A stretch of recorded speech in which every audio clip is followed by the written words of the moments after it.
Sir? I'll get you the flag. Yes, sir. Where's the flag? Right there. Take one past that. Kind of hidden there, right? I'll leave it. We expecting a big crowd tonight, Amanda? Me and all my friends. No, I'm just kidding. Did you tell your husband you ate just one less bonbon today? I did. Good. He called earlier to see if I was sitting with my feet up. He's such a compassionate husband. Yes. That's okay. I walked into the lot the other day and he was sprawled out on the couch and they were taking a nap. So. Oh, accountability partner I have- coming back at it. I have ammunition now. Yeah, very good, very good. Okay. Is it 7 o'clock? No, it's 5 o'clock. Yeah, sorry. Yeah, I think it's 7. I can't get in,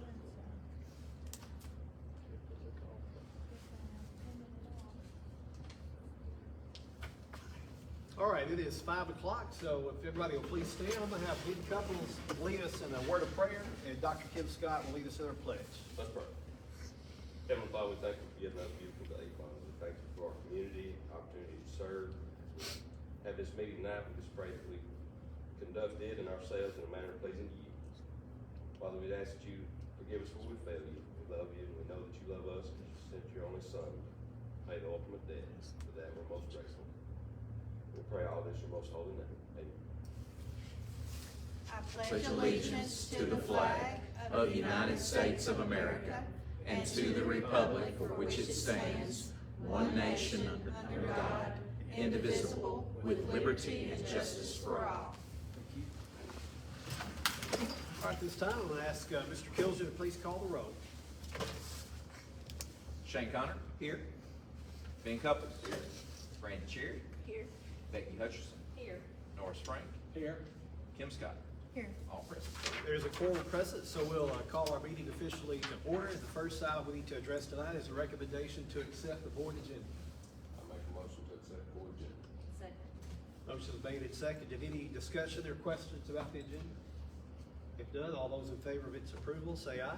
Aye. Any opposed? All right, it is set. Next, we have the minutes and budget under the amendments under the consent agenda. Is there a motion to approve that?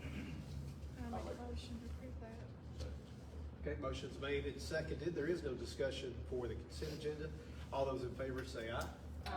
Any opposed? All right, that is approved. Delegations, we don't have any delegations here tonight, so none have been scheduled to appear, so we'll move right into our spotlight celebration.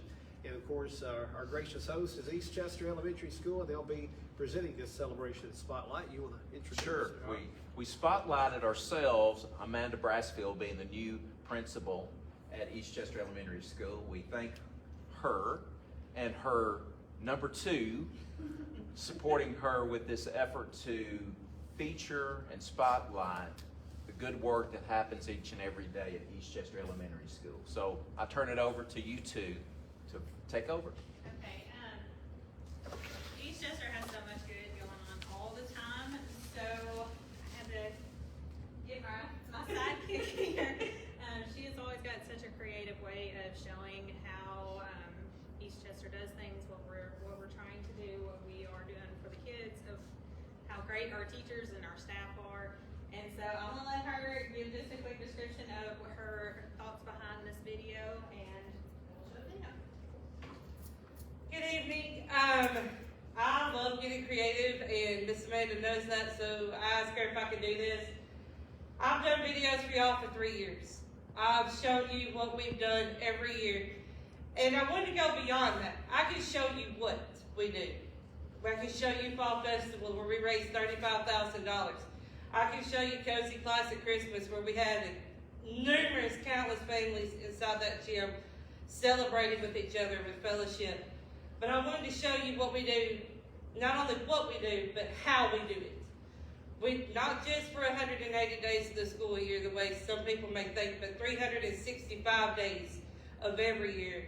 We come in here and we love on these kids and we love on each other. So I hope that shows in this video.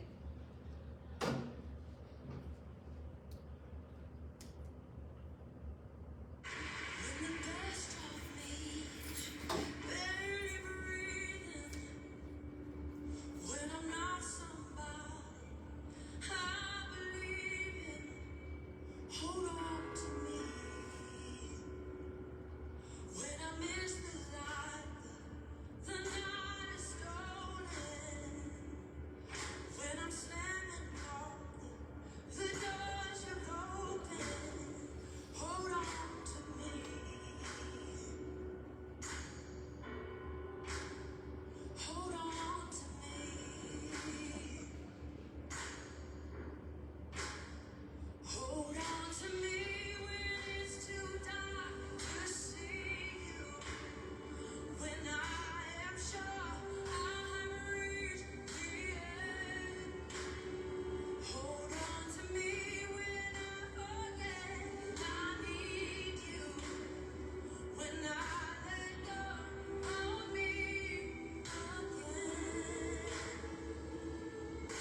else to share, Amanda? No, I just want to thank Robin for doing this. She always finds a creative way to show what we do here, and it is more than just a test or more than just a number. We are a family, between the teachers, the staff, and the students. We are there for each other, so thank y'all for being there for us too. Thank you very much. So we move to the items on our agenda in the business portion. Of course, we do have a time for public comment. No one has signed up to comment on any of the items that we will be addressing tonight, so we'll move right into those. First are two of the TSBA recommendations of adjustments to our board policy manual. It revolves around promotion and retention and background investigations. And what we'll do is I'll have Mr. Kilzer kind of address what those adjustments are, and then we can vote on these collectively if no one has any objection to that. So. For the first policy, 4.603, with promotion and retention, that's been a policy that's been adjusted with the last few years regarding the opportunity for families to be able to choose their kindergarten students or younger age students to be able to be retained. There's certain protocols to go through that's already been there, but the newest part of this policy is the portion that just simply reads that if a child is ineligible to be able to be retained, then the school district is responsible now to put that response to the ineligibility to the parents in writing. That's the only addition. It's just one additional statement. You had the opportunity between the model policy, that 4.603, and our current board policy to see, if you look very carefully, is just the addition of that one statement. For the background investigations, not too many years ago, back in 2018 is when we started having to have background checks on a routine basis. The effort was to mitigate that because it's a lot of work to have those things done where every 5 years, all professional staff, all full-time staff, part-time staff, anybody that touches the students in any form or fashion has to be a part of this. But there was an effort to mitigate all of the extra work of that and to be included in the Federal Bureau of Investigation's RATBAC program.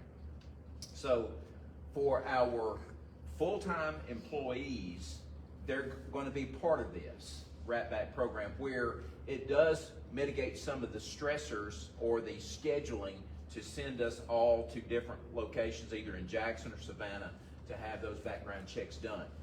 What this, though, the addition in this 5.118 is the opportunity that we could have chosen either to include our substitutes, contractors, third-party vendors, or volunteers into our professional and staff's RATBAC program. My preference, based on the recommendation here, is since there's a lot of dynamic moves with that, because you don't know from one year to the next of the substitutes, contractors come and go, same thing for volunteers, that we did not include them in our professional staff's RATBAC program and just kept them as traditionally was before, that they would have to have background checks done in the traditional way. Third-party vendors usually take care of their own Freed-Hardeman students coming in for any type of support or doing any of their volunteer work or support of the classrooms for their classwork. They handle that through Freed-Hardeman. So usually universities or third-party vendors take care of their own anyway. But we just, again, my recommendation is to keep those two separate and just give the RATBAC program just to our professional staff.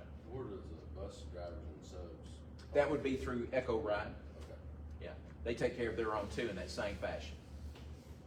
So, someone that Freed-Hardeman sends to our schools has gone through Yeah, through Freed-Hardeman.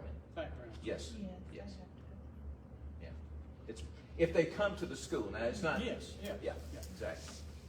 And the same thing for like Coca-Cola making deliveries, any type of contractor that comes in. If we don't already have a relationship with them, like for example with ENT, with them being on the school grounds, I don't know. It's not so much of those working at those sites that having to have it, as much as it is if they have to come in the building to do any type of repair or work. Any other questions or comments about either one of the policies? Is there a motion to approve this recommendation to replace 4.603 and 5.118 with the draft policies you've been given? I'll make a motion. Okay? Motion's made and seconded. Any other discussion? All those in favor of approving that, say aye. Aye. Opposed? All right, they are both approved. And then the next item is a recommendation to approve the 2025-2026 school year calendar. And I'll have Mr. Kilser kind of share how that process is put together and then about the calendar specifically we're looking at tonight that's in your packet. Right, and I'm giving you access to both of those. If you look under the hyperlinks for options A and options D, we had 6 options that were generated. The initial plan, and we've done this in the past few years, occasionally we'll have a vote that is cast that you want to have a clear majority winner right out of the gate, and that's what happened this time also. So we had it reduced down to options A and options D. Option A was, of the 6 options available, option A was the leading candidate, but option D was a close second. So I just included those 2. We went for about a week plus with those options. And as you see from the graph on page 4, there was 163, I believe that's right. Yeah. 163 responses the second time through. There was less than 200 the first time through. So, but 163 responded the second time through, with nearly 75% selecting option A over option D. So, doing the numbers, that's 122 chose option A over the 41 that chose option D. And they were asked to start on August 1st. Correct. Yeah. Yes. It's Yeah. tricky to start on Friday. Right. Well, you know, again, the earliest you can start is August 1. Is it? It is. The state law requires that you can't start any earlier. Now, we can do administrative days, countywide in-services. Summer in-services, of course, can be in the summer, in spring. But the earliest you can actually start with students is August 1. Any specific questions regarding the calendar up for approval? I provided you some differences between A and D if you didn't compare them as closely as others may have. But I'll attempt to answer any questions if you need to pose that. I just wonder why they would include in the calendar to have conferences on Thursday and then come to school on Friday. Right. That Well, just seems, It is. Like a movie I day. don't. I know they studied it. I wonder. Of course, again, as we have, as you know from your past experience, it's beneficial to have one just before the TCAP in the spring. We do have to have a solid administrative day that can be spread out over 2, like what we're doing for parent-teacher conferences. That's required by state law. But and again, having a Friday event, even, well, and you know from your experience too, when we used to do a Thursday night and a Friday morning, the participation in the morning time was always very, very small. So intended to having that the night before, of course, again, to be able to afford the opportunity to get out at a reasonable time and to have a full 2-week break during Christmas. Those were some of the, I guess, the give and the take. Trade-offs, That's yeah. exactly right. Yes, ma'am.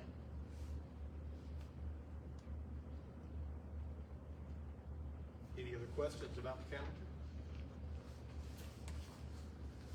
All right, is there a motion to approve the option that's been presented, which would be option A in your packet? I'll make a motion. Second. All right, made and seconded. Any further discussion? All those in favor of approving that calendar for the upcoming school year, say aye. Aye. Any opposed? All right, it is approved.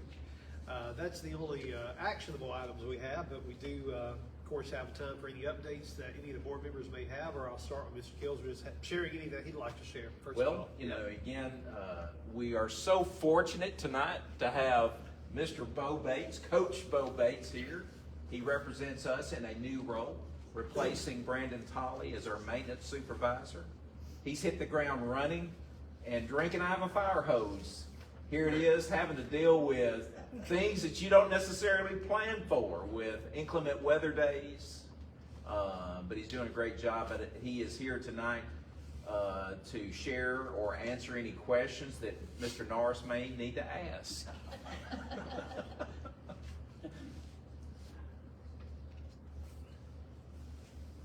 The only question that I have, or one of them, is the remodeling of the field house, and I don't think I'm getting ahead, am I? No, that's, now, I know he Bo's doesn't been have out, anything to do you've with been it. out there, haven't Yes, you? sir. Well, I have too. So I don't know how much, what's your question, Mr. Norris?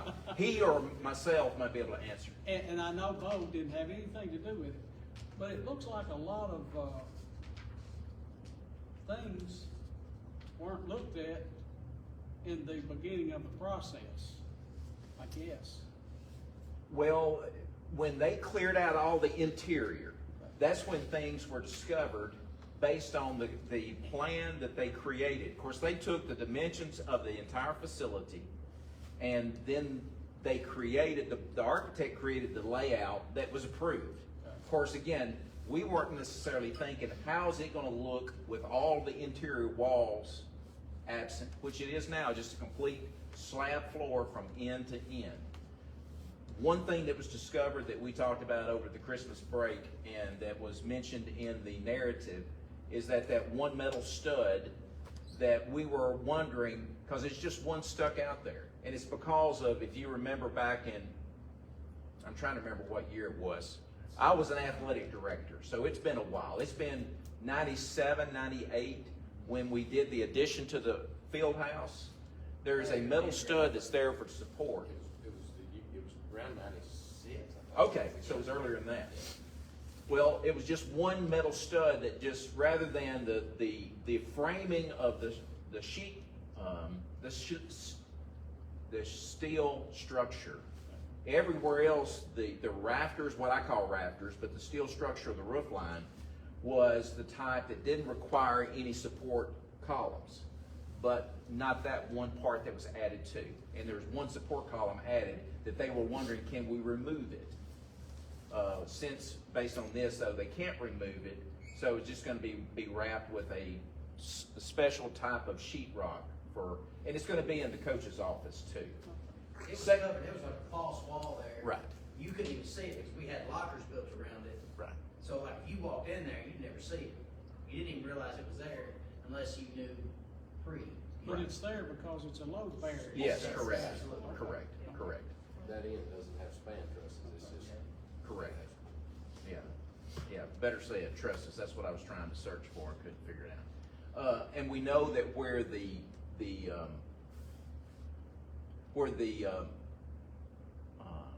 air access for the bathrooms are, those have been relocated. So that's where there's gonna have to be additional wrapping around for the roof line, and also along the border of where the concrete slab connects to the walls that are there. That was initially built, the initial plan, or the initial build was back in 1985. So there's a lot of wear. You can see some daylight from inside looking out. So that's gonna be wrapped again. And it's gonna be also with a similar color style to the new multi-purpose. And they've done more of the trusses. I think all the trusses are done. The construction's not completed, but you know, some of that was hindered because of the wetness of the surface where that crane had to be to set those trusses in place for their installation. They're getting close, though. I think all the trusses. We did have to pay extra for the matting. Yes. But they were able to get in there and get out without it costing additional Right, money to them. right. It was gonna cost more on the end, because it's gonna delay everything, so. Troy, Yes, sir. did we not know that we were gonna have to change out all the doors and, things in the field house in the beginning? I mean, these are add-ons, and this is probably gonna have to be rebid, isn't it? It won't be rebid, it would be I mean, change orders. Yes, Yeah. change order. Now, the construction manager has been effective with giving value engineering to the initial plan that was submitted in the bids. I don't know the exact dollar amount, but we were in the positive with things that were initially bid and planned for that didn't cost as much as before. So, again, the effort is to save where we can for the incidentals that we didn't plan for. Now, some of those doors, the explanation to me was some of the doors have been there a while. And the quality of those doors, you know, we're trying to spread out, like initially it was $300,000 for the renovation to the field house. I don't know how far off we're from that right now, but that was the initial plan. I can get you more details. In fact, I can ask that specifically for the next meeting.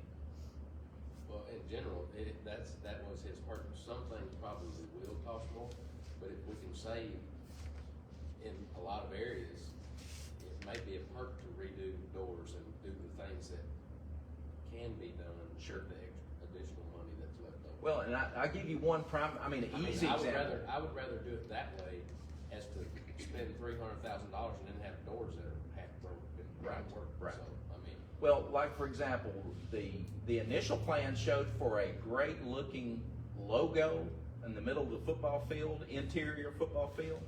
We decided to remove that because there's not going to be any stadium seating in there at all, so it would be just a lost cause. That one cost saving was $20,000. I pay for a few doors. That paid for a door or two.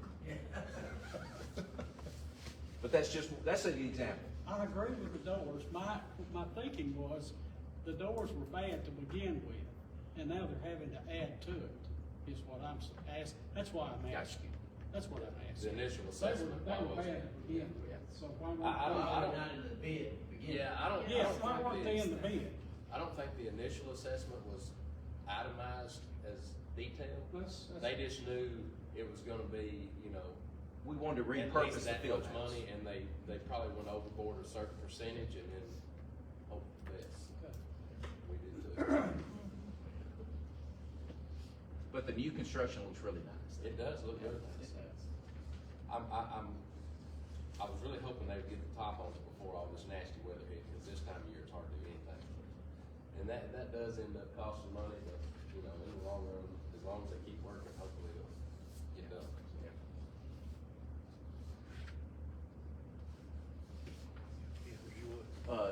Do you have any questions about the Ag and Auto place? Looks good. Yeah, it does look good. Yeah, and again, these pictures were taken the 1st of January, so it's been, there's some additional work's been done since that time.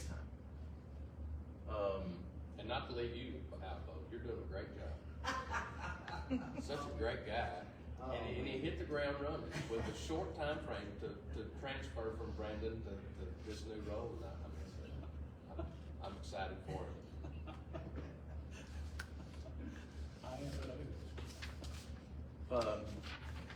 The only thing I will initiate would be the review of the state report cards I'd shared with you folks at the last meeting, that was still embargoed at that time, but since the 19th of December, those have been released for the public. Again, today, the General Assembly, the 114th General Assembly began their session at noontime. I have not stayed current with it, but I serve on a legislative committee for superintendents, and we'll start meeting next week. There has been efforts on our governor to use, I think, data like this to drive home his efforts for school choice. I submitted to our TOSS organization just this past week the resolution that the board approved for support for public schools in our state. As I shared here, and as you see, we did this last year also in preview to what we were expecting with the onslaught of advertising, marketing to diminish the effectiveness of our schools. Again, we have we have Westchester. We have two schools that reward schools, Eastchester and Westchester. Of those 2 schools, you see from the 5 of the 6 that were able to report back to us areas of success that they wanted to celebrate. Those areas in the script here, we were shared with me through email, but Dr. Maurice is putting it together with those, the state provides some displays representing your grade levels, and also for reward school badges that we can celebrate, send out through a remind message, just again to remind our community what we already know, that our school district is a great place to live and learn. I'm proud of the work that's been done. I'm proud of the work that we're continuing to do and the efforts to keep improving, even with the ones who are having greater success than others. Still, there's a hunger to keep getting better, which is what we should do, because we've always got lessons to learn, ways to improve, and for the most part, our staff and our leaders are committed to that each and every day for the benefit of our students, which is why we're here.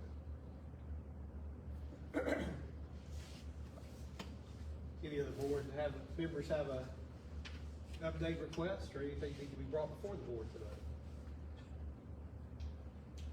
All right, if there is. I'm sorry. No, I thought you were yawning, I'm sorry. He was thinking. I would like to be caught up to speed a little bit Okay. on this professional development update. Yes, sir. I know the PLC.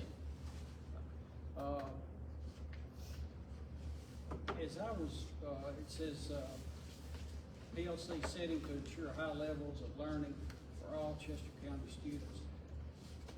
And maybe it's a dumb question, but what guide do you go by for this? Well, good question, Norris. It's not a dumb question. Okay. If you look at the next page, page number 9, it really gets into working around those 4 critical questions. Now, again, this has taken our own staff, a professional learning community, as I shared at the bottom of these 4 questions. It's not so much of a thing that we do or meetings that we hold. It becomes a cultural shift in how our professionals, our teachers, our leaders, really approach these 4 questions. The state provides us a lot of resources about what are the standards that we are supposed to teach. But within those standards, and again, Kim can testify, there's more standards than there are time in a year to truly ensure that all students learn that. So you focus on those critical standards that would be considered those must-haves each grade level with the students. There's ways to determine what those are. The teachers, like for example, 3rd grade teachers communicating to 2nd grade teachers says, when a student comes to us as 3rd grade, these are the things that they need to know for math, for language arts, for reading, for science, for social studies.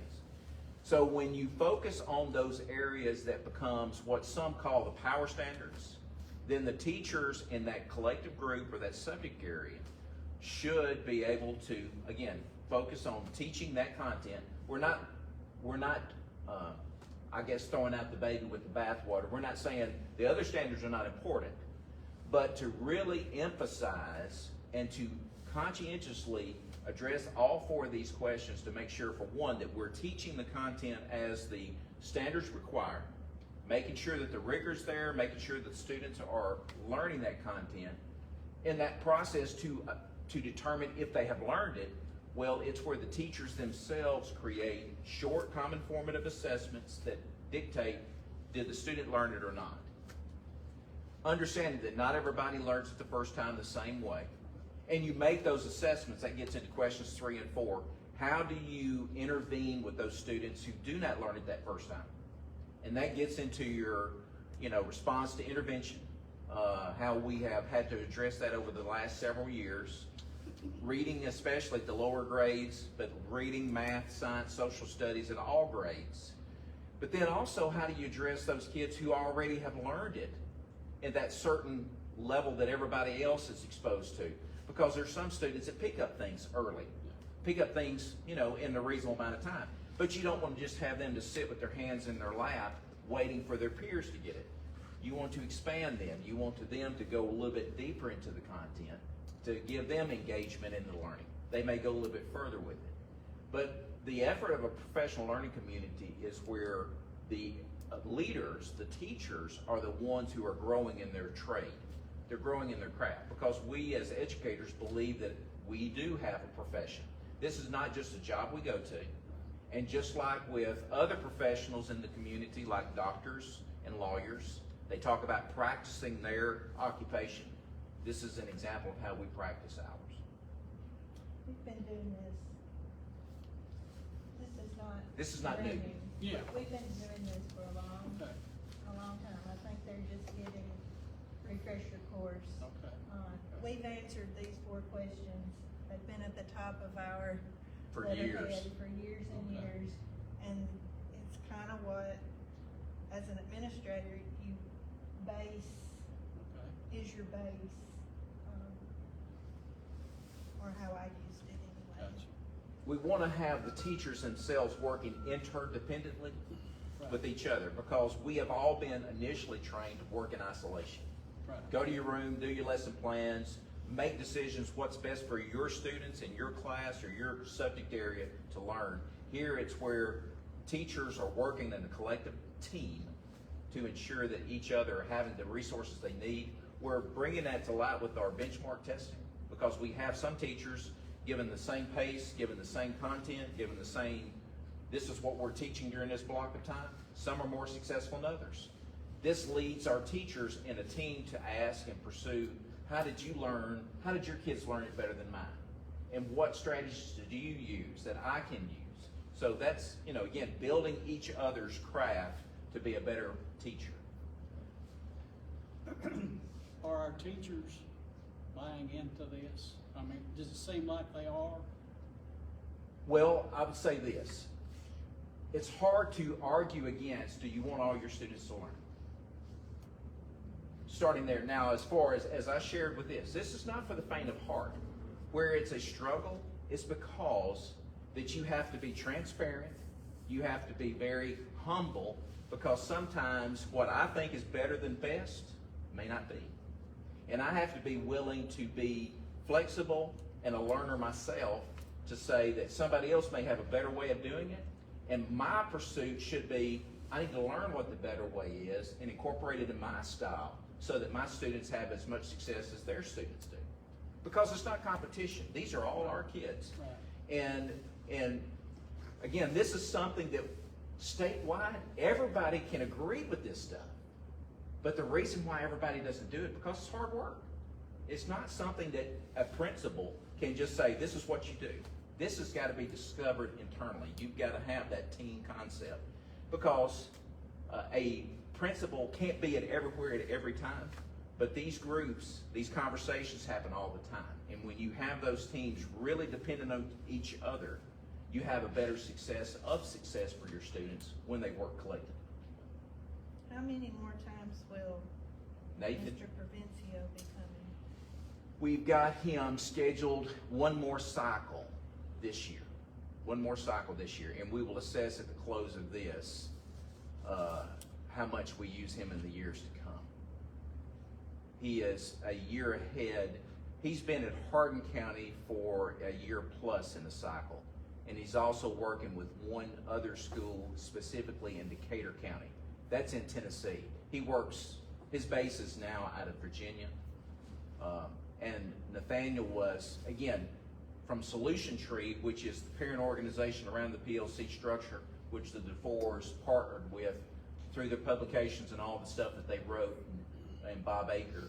And he has reached that, he had reached that level of success with his presentation and his support for schools to go through the PLC culture, that they recognize him as a PLC at work, the professional learning communities at work consultant. So they recognize him for that, which is more than just saying, I teach this. You have to go through the scrutiny of their leadership before they'll put their badge of approval on you. If you'll allow me one more question. I don't think I've ever stopped you before. You had.